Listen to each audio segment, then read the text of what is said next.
733 کے قریب گرفتار ہوئے تھے، جن میں سے 600 سے زائد لوگوں کو 669 یا سمتھنگ ان کو رہا کر دیا گیا تھا اس وقت۔ اس بنیاد پر رہا کیا تھا کہ دوبارہ یہ دنگا فساد نہیں ہوگا، دوبارہ وہی دنگا فساد ہوا آج سے 1 ماہ پہلے۔ تو یہ ہے ہماری ریاست کی کمٹمنٹ، یہ ہے اس ملک میں ڈیٹرنس آف لا، اور یہ ہے اس ملک کے اندر جو مذہبی انتہا پسندی کے واقعات کی شرح۔ میرے ساتھ جو 4 معتبر شخصیات موجود ہیں، سینیٹر اون عباس پپی صاحب، آنریبل ممبر پاکستان تحریک انصاف، آپ کا بہت شکریہ۔ علی گوہر بلوچ صاحب، رکن قومی اسمبلی پاکستان مسلم لیگ نواز ہمارے ساتھ ہیں، آپ کو بہت شکریہ۔ جواد احمد صاحب، کئی حوالے سے ان کا تعارف ہے لیکن سیاستدان بھی ہیں، برابری پارٹی پاکستان کے چیئرمین ہیں، اور چونکہ جو سافٹ معاشرے کی لائف ہوتی ہے اس کو بڑے قریب سے دیکھ چکے ہیں یہ، اس پہ بھی ان سے رائے لیں گے۔ اور علامہ راجہ ناصر عباس صاحب مذہبی اسکالر ہیں اور ایک مذہبی سیاسی جماعت کے سربراہ بھی ہیں۔ چونکہ مذہبی سیاسی جماعتوں نے بھی ہمارے ہاں ایسے بہت سارے واقعات کی ذمہ داری ان پر رہی ہے ماضی میں کہ جو فساد فی الارض کہیں نہ کہیں پھیلاتے رہے ہیں۔ تو علامہ صاحب، میں آپ ہی سے آغاز کرنا چاہوں گا۔ یہ 3 وجوہات میں نے رکھی ہیں، اس کے علاوہ اور بہت ساری ضمنی وجوہات ہو سکتی ہیں، لیکن جس وجہ کا تعلق آپ کے طبقے سے ہو سکتا ہے وہ ہے مذہبی انتہا پسندی۔ کوئی ہمیں راستہ نظر نہیں آ رہا علامہ صاحب، کوئی ایسا پلان نظر نہیں آ رہا حکومت یا ریاست کے پاس کہ ہم جو ہوا سو ہوا، کہا سنا معاف، آئندہ اس ملک کے اندر مذہبی انتہا پسندی ختم ہوگی، انٹالرنس ختم ہوگی اور ہم بھائی چارے سے رہ سکیں گے۔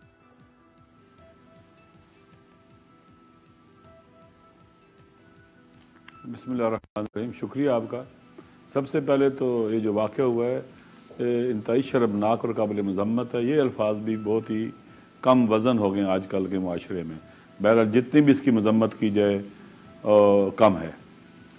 جیسا کہ آپ جانتے ہیں کہ پاکستان کے اندر جب خود ہمارے ریاستی ادارے مذہبی انتہا پسندوں کو وجود دیں، انہیں مسلح کریں، انہیں طاقتور بنائیں، ان کے جتھے بنائیں اور اس ملک کے اندر تکفیر شروع کرائیں، انتہا پسندی کو رواج دیں، لوگوں کو بسوں سے شناختی کارڈ دے کر اتار کے مارا جائے اور کسی کو سزا نہ ملے، کئی ہزار جنازے اٹھیں، قاتل کو کیفر کردار تک نہ پہنچایا جائے۔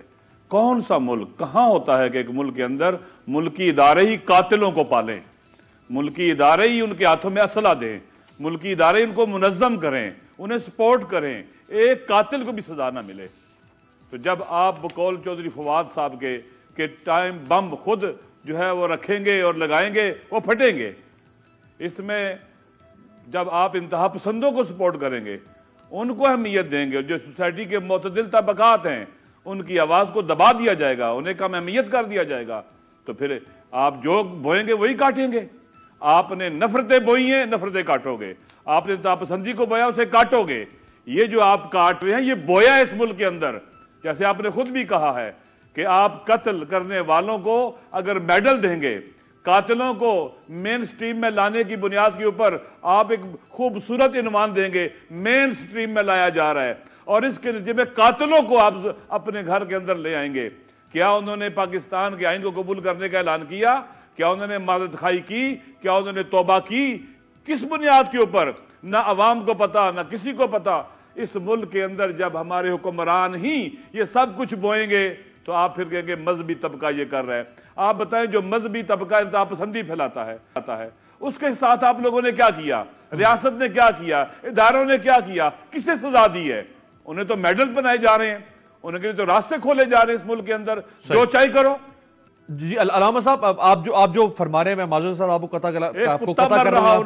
علامہ صاحب، ہوتا یہ ہے کہ جب کوئی مذہبی شخص یا مذہبی ذہنیت کا حامل شخص کوئی ایسا کام کرتا ہے تو عموماً ہم نے دیکھا کہ اس کے دفاع میں کہیں نہ کہیں سے کوئی مذہبی طبقہ اٹھ کر آتا ہے اور اس کو بچانے کی کوشش کرتا ہے۔ تو یہ جو ہمارے ہاں یہ بحثی پائی جاتی ہے کہ اگر کوئی صحافی غلط کر رہا ہے تو ہماری صحافتی تنظیمیں اکٹھی ہو جائیں گی، کوئی مذہبی شخص ہے تو مذہبی تنظیمیں، ایسا کیوں ہو رہا ہے؟ میری بات سنیں، یہ مسخ شدہ مذہبی لوگ ہیں، ان کا مذہب سے کوئی تعلق نہیں ہے، داعش مذہب کے نام پر آئی، یہ مسخ شدہ لوگ ہیں، ان کا اسلام سے، دین سے، وہ اللہ اکبر کہہ کے بندوں کو مارتے ہیں، یہ کوئی اور نعرہ لگا کے لوگوں کو مارتے ہیں۔ یہ دین کو بدنام کرنے والے لوگ ہیں۔ مذہب کا کیا تعلق ہے؟ مذہب تو یہ کہتا ہے کہ اگر کتا مر رہا ہو تو آپ وضو نہ کرو، تیمم کرو، اس کو پانی دو، وہ زندہ رہے۔ مذہب تو زندگی کی بات کرتا ہے۔ مذہب تو قرآن میں کہتا ہے ایک شخص کا قتل تمام انسانوں کا قتل ہے، بے گناہ کا قتل۔ تو آپ دیکھیں ایک طرف کہتا ہے یہ اچھا مذہب ایک طرف یہ تو لادینیت ہے، جو آپ فرما رہے ہیں کون سی چیز ہے بہت جس کے خوبصورت مذہب کا نام دے رہے ہیں. کاش یہ پیغام ہمارا پہنچ سکے دنیا تک جو آپ مذہب کو ڈیفائن کر رہے ہیں، جس خوبصورت مذہب کے ہم پیروکار ہیں. میں ذرا جواد صاحب کے پاس جاؤں گا. اسی واقعے کے بعد ایک شخص اس واقعے کو جس طرح سے سراہ رہا ہے، اپریشیٹ کر رہا ہے، وہ ذرا میں چاہوں گا اور پھر جواد صاحب سے کامنٹ لیتے ہیں. ڈھونڈا گیا، وہ ڈھونڈا نہ گیا تو پھر پتہ چلا کہ وہ فیکٹری کی چھت پر ہے، تو وہاں سے اسے لا کر پھر مارا گیا. عاشقان مصطفیٰ نے جس طرح جو چیز کسی کے ہاتھ میں آئی اس طرح اس کی پٹائی کی، ٹھیک ٹھاک اسے مارا. کوئی ڈنڈوں سے مارا تھا، کوئی لاتوں سے، کوئی ہوروں سے، ہر طرح سے اس کی مرمت کی اور بالآخر اسے واصل جہنم کر دیا. بتلا دو گستاخ نبی کو غیرت مسلم زندہ ہے، دین پہ مر مٹنے کا جذبہ کل بھی تھا اور آج بھی ہے. پھر اسے باہر لا کر مین سڑک پر اسے پھر جو ہے نا آگ لگائی گئی، اس کے اوپر پیٹرول پھینکا گیا. پھر عاشقان مصطفیٰ نے اپنی جیکٹوں کو اتارا. اتنی بے حسی جواد احمد صاحب کے بجائے یہ کہ ہم بطور اجتماعی معاشرے کے طور پہ اپنے چہرے پر خود تمانچے مار کے اپنا چہرہ لال کریں اور سر جس طرح شتر مرغ ریت میں دھنس لیتا ہے اپنا، فخر ہو رہا ہے اس واقعے کے اوپر. یہ ایک رات میں تو نہیں نا سوچ، یہ تو سوچ ہے اس کی، جس نوجوان کی مذہبی تربیت اس طرح سے ہوگی. اس کو سکھایا یہ گیا ہے کہ ایسے واقعات میں کس طرح سے ریاکٹ کرنا چاہیے. امیر عباس صاحب، میرے لیے نا یہ پورا جو معاملہ ہے یہ صرف یہ نہیں ہے کہ کچھ لوگوں نے یہ کیا ہے یا کوئی مذہبی لوگ ہیں جنہوں نے کیا ہے یا مذہبی جذبات بھڑک گئے تو انہوں نے کیا ہے. یہ ایکچولی ایک پوری کلاس ہے جن کو آپ نے نہ ادھر تعلیم دی ہے، نہ علاج دیا ہے، نہ روزگار ہے، نہ ان کے پاس عزت ہے. ان کو تھانوں میں مارا جاتا ہے، ان کو کہیں پہ بھی کچھ بھی کوئی بھی کرتا ہے. یہ غریب لوگ ہیں، ان پڑھ بھی ان میں سے وہ بھی ہیں جو تھوڑے بہت پڑھے لکھے ہیں لیکن وہ چھوٹے چھوٹے کام کرتے ہیں. فیکٹری کے مزدور جو ہوتے ہیں، آپ اگر ان کی زندگی کے حالات کا جائزہ لیں تو آپ کو پتہ چلے گا کہ ان کے اندر کتنا غصہ، کتنی نفرت ہے اس معاشرے کے لیے. ابھی مہنگائی کا عالم آپ دیکھ لیں. یہ ہمارے حکمران 300 کنال کے گھروں میں رہتے ہیں، یا اس سے پہلے نواز شریف ہزاروں کنالوں میں رہتے تھے. اس کے علاوہ بلاول بھٹو زرداری جو ہیں ان کے نام پہ بلاول ہاؤس 2 تو میں دیکھ چکا ہوں، اس کے علاوہ پتہ نہیں کتنی جائیدادیں ہیں. ان کو تو معلوم ہی نہیں ہے کہ اس ملک کے اندر 80% لوگ رہتے کیسے ہیں.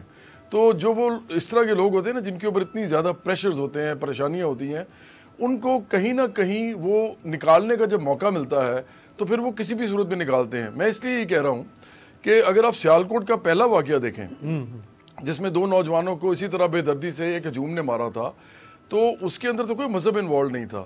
اس میں لوگوں نے غصہ نکالا تھا 2 ڈکیتوں پہ جو کہ ڈاکو، ان کو کہا کہ ان کو لگا کہ ڈاکو ہیں تو ان کو مارو. اسٹیٹ تو وہاں تھی نہیں اور پولیس بھی تماشا دیکھ رہی تھی. آپ کو معلوم ہے لا اینڈ آرڈر بھی نہیں تھا. ہمارے ملک میں ویسے ہی نہیں ہے کیونکہ حکمرانوں کے تو بچے جو ہیں وہ تو انجوائے کر رہے ہیں اس ملک کے اندر. جن کے غریبوں کے بچے ہیں ان کو آپ نے کھلے عام چھوڑا ہوا ہے، تو پولیس وغیرہ کا تو کوئی چکر ہی نہیں ہے نا. ادھر کوئی کسی کو مارے تو کوئی پتہ بھی نہیں چلتا کس نے کس کو مارا ہے. تو اس لیے اس ملک کے اندر جب وہ واقعہ ہوا تو مجھے یہ پتا چلا کہ بھائی ان لوگوں نے غصہ نکالا ہے اور ریاستی چونکہ کوئی کنٹرول نہیں تھا ان کے اوپر تو اس لیے انہوں نے آرام سے نکالا. اچھا، اس میں جو 3 باتیں امپورٹنٹ ہیں. پہلی بات امپورٹنٹ یہ ہے کہ وہ ایک ہجوم ہوتا ہے جو یہ کرتا ہے، وہ کوئی 2-4 لوگ نہیں ہیں. تو آپ یہ نہ کہیں کہ یہ جی کچھ لوگ ہیں جو منتشر ہو گئے. یہ آپ کی پوری سوچ ہے جو اس ہجوم کی سوچ ہے. وہ ساری ہجوم جو ہے وہ سمجھتا ہے کہ اس کو ہم نے خود اپنے ہاتھ سے سزا دینی ہے.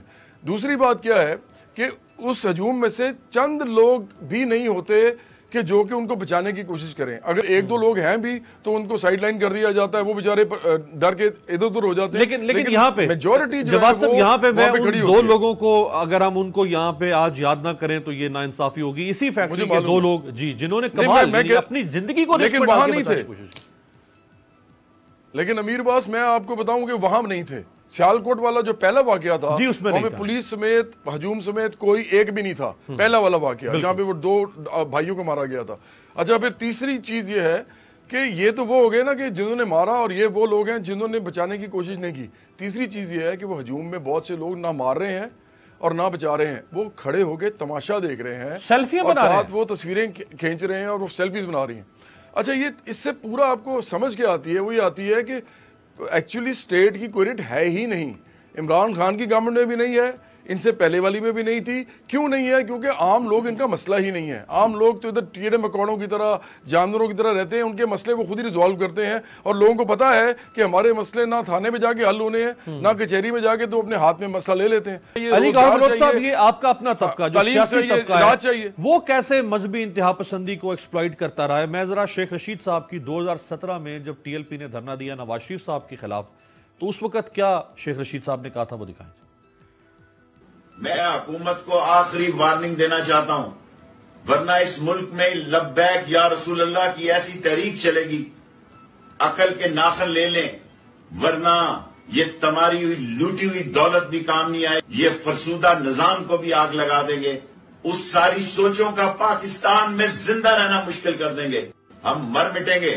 جی علی گڑھ بلوچ صاحب, یہ ہے تو شیخ رشید صاحب کی آواز, لیکن یقین کریں کہ یہ آواز میں نے ہر پارٹی میں کم و بیش سنی ہے. آپ کی پارٹی میں بھی, تحریک انصاف میں بھی, اور مذہبی پارٹیوں میں تو یہ ہوتا ہی رہا ہے. تو جب آپ لوگ خود ایکسپلائٹ کریں گے وقتاً فوقتاً سیاستدان, تو پھر انتہا پسندی کو روکے گا کون؟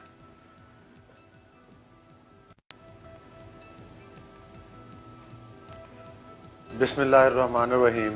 دیکھیں امیر عباس, صورتحال یہ ہے کہ پہلی بات تو یہ ہے کہ سیال کوٹ کا جو واقعہ ہے وہ ایک انتہائی افسوسناک واقعہ ہے, اور اس کی جتنی بھی مذمت کی جائے وہ کم ہے. اور یہ ہم تمام سٹیک ہولڈر کے لیے, انکلوڈنگ پولیٹیشینز, انکلوڈنگ ہماری جو مطلب ہے کہ صحافی اور صحافت ہے, اور الیکٹرانک میڈیا ہے, اور پرنٹ میڈیا ہے, اور پولیٹیشنز ہیں, حکومتیں ہیں, ریاست ہے, پولیس ہے, ہماری لا انفورسمنٹ ایجنسیز ہیں, یہ تمام کے لیے ایک لمحہ فکریہ ہے.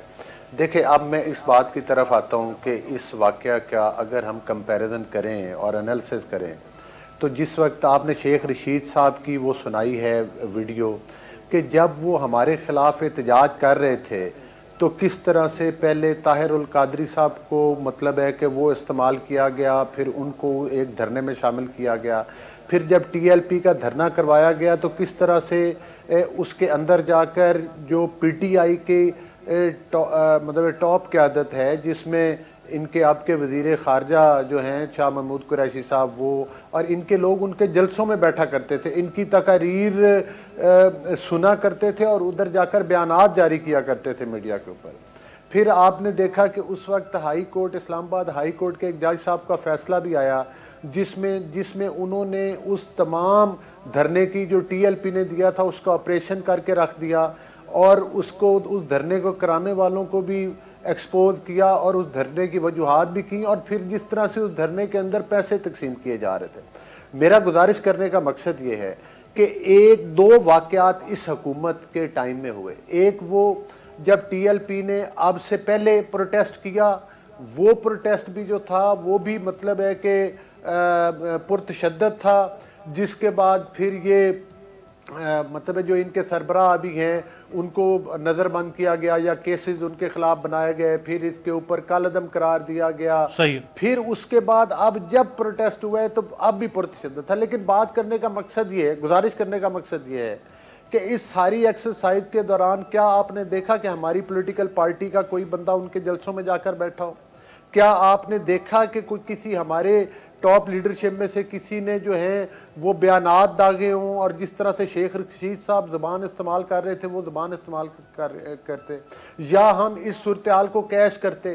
حالانکہ اس وقت اس حکومت کے ناجائز مقدمات, ہوچھے ہتھ کنڈوں کے مطلب ہے کہ وہ ہم سب سے زیادہ جو وکٹمائز کیا جا رہا ہے وہ مسلم لیگ نون اور ہماری لیڈرشپ اور ہماری پارٹی کو کیا جا رہا ہے. اس کے باوجود ملکی سلامتی کے چونکہ ایشوز ہیں, لہٰذا ہم نے پوائنٹ سکورنگ کی بجائے, لہذا ہم نے اس لیے نہیں کہ اس وقت حکومت کو ہم نے بلیک میل کرنا ہے یا پی ٹی آئی کو کرنا ہے, مطلب ہے ہمارے دل میں تو ہر وقت یہ بات ہوتی ہے کہ ہم وہ قدم اٹھائیں جو ملکی سلامتی کے حق میں ہو. لیکن افسوسناک صورتحال ہے کہ جب ہماری حکومت ہوتی ہے تو پھر ہمارے خلاف تو ہر ہوچات کنڈا استعمال کیا جاتا ہے. اور میں اپنی بات کو ختم کرتے ہوئے, ابھی جو میرے دوست بات کر رہے تھے میں ان کی آخری بات سے اتفاق کرتا ہوں کہ دیکھیں افسوسناک صورتحال ہے. باقی آپ جتنے بھی سرکمسٹانسز ہیں ان کو آپ ڈسکس کر لیں کہ یہاں پر جہالت کا فیکٹر بھی ہے. جہالت میں کیا ہے, اگر حکومت تعلیم مہیا نہیں کرے گی, اگر حکومت لوگوں کو روزگار مہیا نہیں کرے گی, اگر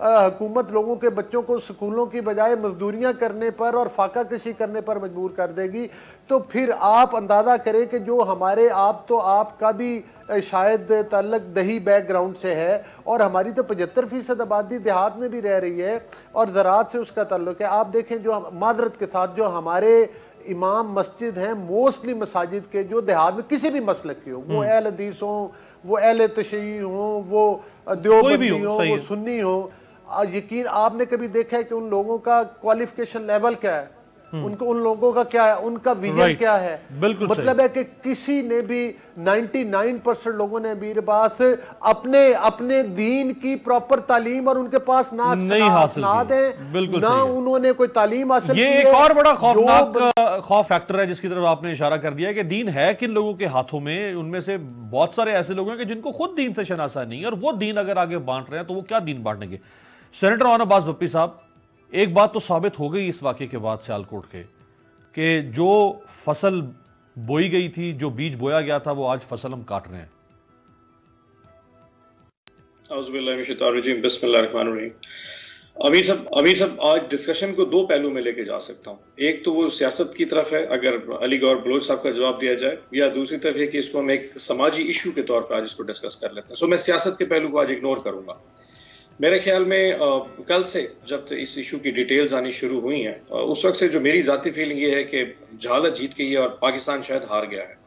اور مجھے جو سب سے زیادہ خوف آ رہا تھا کل سے, میں سوچ رہا تھا کہ اس کے میں نے 2 بچے دیکھے ہیں. اس لنکن جو شخص جو مینیجر تھا, اس کے 2 بچوں کی میں نے کل فوٹو دیکھی اور اس کی بیگم کی فوٹو دیکھی. جو سب سے تکلیف دے تھا, میں یہ سوچا کاش اس کے بچے یہ ویڈیو نہ دیکھیں جو کہ ہم دیکھ رہے تھے, جس طریقے سے مارا جا رہا تھا.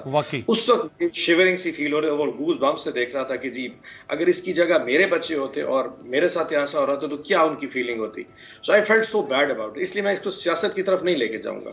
لیکن ایک چیز تھوڑا سا آپ کو دیکھنا پڑے گا کہ اگر یہ سب کچھ غربت کی وجہ سے یا ہماری کسی حکمت عملی کی وجہ سے, جیسے آپ نے پوائنٹ آؤٹ کیا یا باقی معززین نے کہا, تو 2010 کا انسیڈنٹ کو ذرا تھوڑا سا غور سے دیکھتے ہیں. منیب اور حافظ مغیث کو جب قتل کیا گیا, میں تو بلکہ کہوں گا جب ان دونوں کو شہید کیا گیا تھا ایک موب کے مینٹالٹی کی وجہ سے, ایک ڈکیٹی کی وجہ سے, اور پھر اس کو ٹریکٹر ٹرالی کے پیچھے ان کی لاشوں کو جس طرح گھسیٹا گیا اور پھر چوک میں لٹکایا گیا, تو اس میں 7 لوگوں کو اس وقت پھانسی ہو گئی. سیشن کورٹ نے بھی پھانسی دی تھی, پھر ہائی کورٹ نے بھی ان کی اپیل ریجیکٹ کی, لیکن 2019 میں ان کی جو اپیل تھی وہ ایکسیپٹ ہو گئی اور ان کی پھانسی ختم ہو گئی. اب اگر ایک لاجک کریٹ کیا جائے کہ اگر کسی ریاکشن کی وجہ سے, گورنمنٹ کی اگنورنس کی وجہ سے اگر یہ معاملات ہوتے رہے ہیں یا ہو سکتے ہیں, تو پھر جو اپیل ریجیکٹ ہوئی اور 7 لوگوں کو پھانسی نہیں, تو پھر اب ان کو بھی شاید اس کا دے. نہیں, وہ قانون کی اپنی شکے تھی جس وجہ سے انہوں نے کہا کہ ان کو پھانسی نہیں دی جا سکتی. اسی شہر اقبال میں جس میں یہ واقعہ ہوا, جن کو پھانسی ان کو معافی دے دی گئی, تو کچھ لوگوں نے لاجک کریٹ کیا اگر وہ پھانسی ہو جاتی تو آج شاید یہ واقعہ نہیں ہوتا. ایسا نہیں ہوتا. یہ سوسائٹی کے اپنے ایک لاجکس ہوتے ہیں. اب اس پوری گیم کو دیکھیے, جب انسٹیگیٹ کرنے کے لیے ویڈیوز چلائی گئیں یا پورا انسیڈنٹ آدھے گھنٹے کے اندر واقع ہوا, تو اسٹیٹ کی عملداری کو آپ اس کو وہ نہیں کہہ سکتے. اس میں نہ ریاست کی کہیں پہ کوئی ناکامی نظر آ رہی ہے آپ کو, نہ اس میں گورنمنٹ کی ناکامی, نہ قانون. ہاں کسی چیز کی ناکامی ہے تو وہ آپ کے معاشرے کی ہے. اب میں مانتا ہوں جیسے کہ علی گور بلوچ نے کہا کہ ٹھیک ہے تعلیم کا فقدان بھی ہو سکتا ہے, سوچ کا بھی ہو سکتا ہے, لیکن میں شاید جواد صاحب کی بات سے ایگری نہیں کرتا. اگر ایک ملک کا وزیر اعظم پچھلے 3 سال میں اپنی تقاریر میں بار بار یہ کہتا ہے کہ جی اس معاشرے کو مدینے کی ریاست کی بنیاد پہ لے کے چلنا ہے, اور اس میں پھر وہ ایتھکس کی بات بھی کرتا ہے, حیا کی بات بھی کرتا ہے, وہ سچائی کی بات بھی کرتا ہے, وہ سوچ کی بھی بات کرتا ہے کہ جس کو وہ چاہتے ہیں کہ انکلکیٹ کیا جائے سوسائٹی میں, تو پرائم منسٹر صاحب تو سمجھتے ہیں کہ ہماری سوسائٹی کا اصل جو مسئلہ ہے وہ ہماری سوچ کا ہے, وہ اس موب مینٹیلٹی کا ہے, جو کسی بھی طور کے اوپر اس کو منور کرنا شاید اس کے لیے 1 منٹ چاہیے ہوتا ہے کہ آپ اس کو کس ڈائریکشن میں لے کے جائیں, چاہے وہ پازیٹیو چاہے وہ نیگیٹو. لیکن سوال تو یہ ہے نا کہ کنڈیم تو ظاہری بات ہے, اس کو کوئی اپریشیٹ تو نہیں کر رہا, کوئی سیاستدان ہو, کوئی سیاسی یا غیر سیاسی کوئی بھی شخصیت, کنڈیم تو سب کر رہے ہیں, پرائم منسٹر نے کیا, اپوزیشن نے کیا, سب کر رہے ہیں. لیکن کنڈمنیشن تو ہر اس طرح کے واقعے کے بعد ہوتی رہی ہے. سوال تو یہ کہ واقعات ہو کیوں رہے ہیں اور روکے کیسے جائیں گے, اور رک کیوں نہیں رہے ہیں. ایک بریک کے بعد اس پہ بات کرتے ہیں.